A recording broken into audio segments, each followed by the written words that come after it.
Bonjour Eric. Bonjour Eric. Bonjour, oui j'ai mis mes chaussures. Voilà, c'est ça. La grande campagne aussi des élections législatives. Je dis grande, en fait, il n'y a pas de grande campagne. Hein. Mais bon, Jean-Luc Mélenchon, lui, tout de même, il a réuni hier à Paris les troupes de la NUP pour une démonstration de force et d'unité. Hein.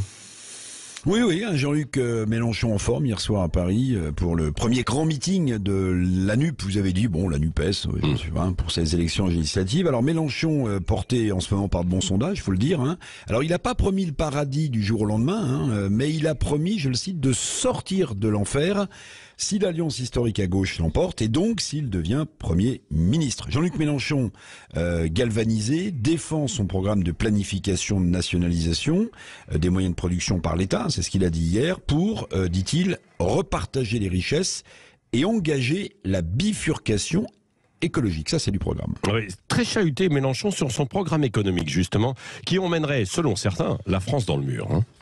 Oui, son programme économique qui en fait rêver ou cauchemarder plus d'un, ça dépend d'où vous parlez, est à la fois son point fort et son point faible. Hein.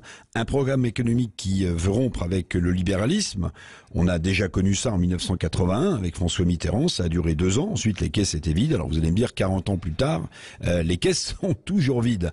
Alors les critiques, Bruno Le Maire en tête, ministre des Finances, qui parle de chaos si Mélenchon déploie son programme.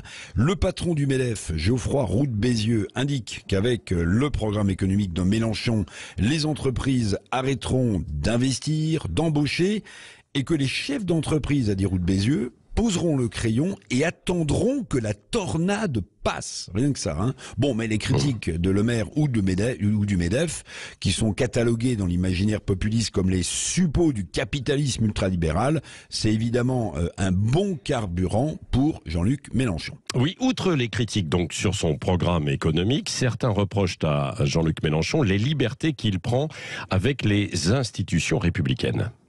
Oui, dans les déclarations et les volontés affichées de Mélenchon, alors par jeu politique ou par idéologie dangereuse, il y a une forme, de contestation depuis longtemps des institutions de la République. Quelques exemples, bon, vous connaissez le célèbre Élisez-moi Premier ministre, alors que dans la Constitution, évidemment, c'est le chef de l'État qui désigne le chef du gouvernement.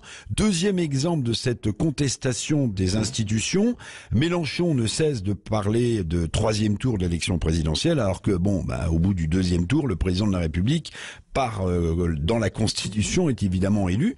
Puis un 3e exemple, peut-être encore plus parlant, Mélenchon crée un Parlement dont les membres sont nommés et pas élus, d'après lui. Un Parlement, avez-vous dit, Jean-Luc Mélenchon, mais alors, à quoi sert l'Assemblée nationale? Bon, ce qui est vrai, c'est que la dynamique est mélenchoniste. Emmanuel Macron est empêtré grâce ou à cause de Gérald Darmanin dans l'affaire du Stade de France. Elisabeth Borne, la première ministre, est inaudible avec un gouvernement plombé par l'affaire Abad. Le Pen et Zemmour ne s'entendent pas, et puis les LR vont tenter de limiter les dégâts. Donc, Jean-Luc Mélenchon se met à rêver de cohabitation. Aux électeurs, évidemment, de trancher et de bien réfléchir. En tout cas, si j'ai bien compris Elisabeth Lévy et son magazine Causeur, elle a déjà tranché avec cette une, Mélenchon piège à con.